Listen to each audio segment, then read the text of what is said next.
Hi guys, welcome to Siddharth Motivation World. Subscribe the channel for more watching motivational videos.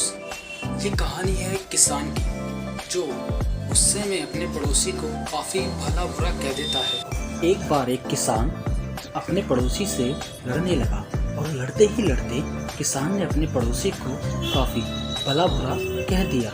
लेकिन जब बाद में किसान को अपने किए पर पछतावा हुआ कि उसने अपने पड़ोसी के साथ गलत किया है, तो वह अपनी गलती सुधारने के लिए एक संत के पास पहुंचा और उसे सारी बात बताई और उसने संत से अपने बोले हुए शब्द वापस लेने का उपाय पूछा। तब संत ने किसान से कहा, तुम खूब सारे पत्ते इकट्ठा करके गांव के बीचों बीच जाकर रख दो।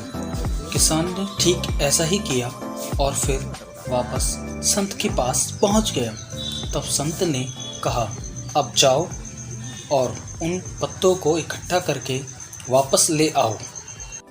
और किसान जब तक वापस वहां गया तब तक सारे पत्ते हवा से इधर उधर उड़ चुके थे और किसान खाली हाथ संत के पास पहुंच गया। तब संत ने उससे कहा, ठीक ऐसा ही तुम्हारे द्वारा कहे गए शब्दों के साथ हुआ है। तुम आसानी से इन्हें अपने मुंह से निकाल तो सकते हो पर चाहकर भी वापस नहीं ले सकते।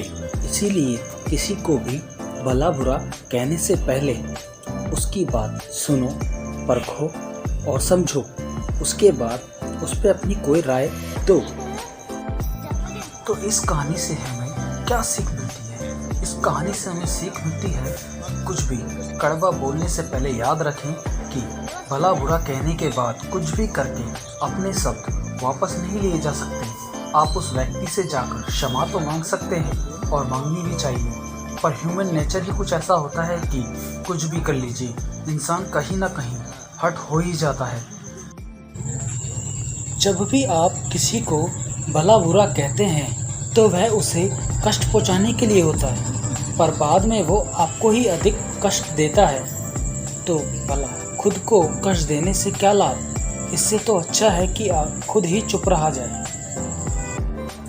Thanks for watching the videos and don't forget like and subscribe the channel.